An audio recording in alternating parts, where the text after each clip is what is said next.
Apostolic letter of Pope Leo XIV on education, drawing new maps of hope, following. Number 5. The centrality of the person. Putting the person at the center means educating them to see with the far-sightedness of Abraham. See Genesis chapter 15, verse 5. Helping them discover the meaning of life, their inalienable dignity, and their responsibility towards others. Education is not only the transmission of content, but also the learning of virtues. It forms citizens capable of serving and believers capable of witnessing, men and women who are freer, no longer alone. And formation can't be improvised. I fondly remember the years I spent in the beloved diocese of Chiclayo, visiting the Catholic University of San Toribio de Mogrovejo. The opportunities I had to address the academic community saying, "We are not born professionals. Every university itinerary is built step by step, book by book, year by year, sacrifice after sacrifice." The Catholic school is an environment in which faith, culture, and life intertwine. It is not simply an institution, but rather a living environment in which the Christian vision permeates every discipline and every interaction. Educators are called to a responsibility that goes beyond the work contract. Their witness has the same value as their lessons. For this reason, the formation of teachers, scientific, pedagogic, cultural, and spiritual, is decisive. Sharing the common educational mission also demands a path of common formation, an initial and permanent project of formation that is able to grasp the educational challenges of the present time and to provide the most effective tools for dealing with them. This implies that educators must be willing to learn and develop knowledge and be open to the renewal and updating of methodologies, but open also to spiritual and religious formation and sharing. Technical updates are not enough. It is necessary to cultivate a heart that listens, a gaze that encourages, and an intelligence that discerns. The family remains the first place of education. Catholic schools collaborate with parents. They do not substitute them, because the duty devolves primarily on them. The educational alliance requires intentionality, listening, and co-responsibility. It is built with processes, tools, shared assessments. It is both hard work and a blessing. When it works, it inspires trust. When it fails, everything becomes more fragile. 6. Identity and subsidiarity. Gravissimum Educationis already accorded great importance to the principle of subsidiarity and the fact that circumstances vary according to different local ecclesial contexts. However, the Second Vatican Council articulated the right to education and its founding principles as universally valid. It highlighted the responsibilities placed on both parents and the state.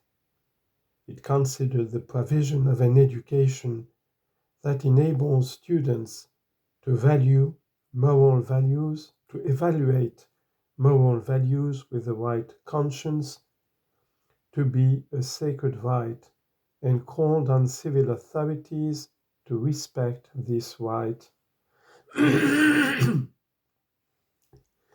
It also warned against subordinating education to the labor market and to the often harsh and inhuman logic of finance. Christian education resembles a choreography. My late predecessor, Pope Francis, said, "Work to bring about a new choreography, one that respects the dance of life by putting the human persons at the center. To form the whole person means avoiding compartmentalization. When it is true, faith is not an added subject, but a breath that oxygenates every other subject." Thus, Catholic education becomes leaven in the human community. It generates reciprocity, overcomes reductionism, and opens up to social responsibility. The task today is to dare to pursue an integral humanism that addresses the questions of our time without losing sight of its source. 7. The contemplation of creation. Christian anthropology is the basis of an educational style that promotes respect, personalized accompaniment, discernment, and the development of all the human dimensions.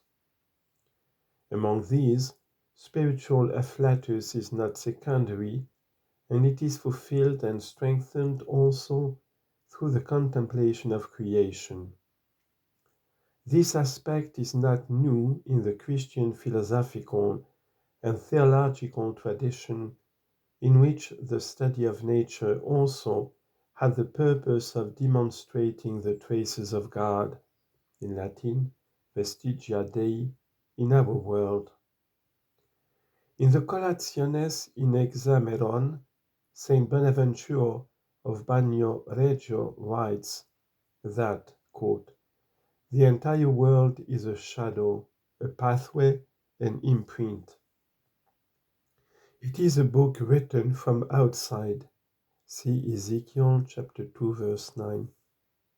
Because in every creature there is a reflection of the divine model, but mixed with darkness. The world is therefore a path similar to opacity mixed with light. In this sense, it is a path. Just as you see how a ray of light entering through a window is colored according to the different colors of the different parts of the glass, the divine ray is reflected differently in each creature and takes on different properties. End of quote of Saint Bonaventure. This applies also in the plasticity of teaching tailored to different characters, which in any case converge on the beauty of creation and its preservation. It requires educational projects that are interdisciplinary and cross-disciplinary, carried out with wisdom and creativity. Forgetting our common humanity has given rise to divisions and violence, and when the earth suffers, the poor suffer the most. Catholic education can't be silent.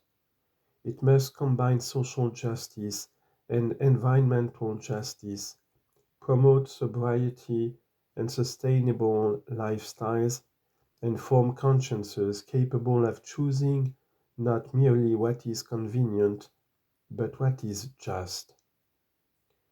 Every small gesture, avoiding waste, choosing responsibility, Defending the common good constitutes cultural and moral literacy. Ecological responsibility is not limited to technical data. These are necessary, but they are not enough. There is a need for education that involves the mind, the heart, and the hands, new habits, community styles, virtuous practices. Peace is not the absence of conflict.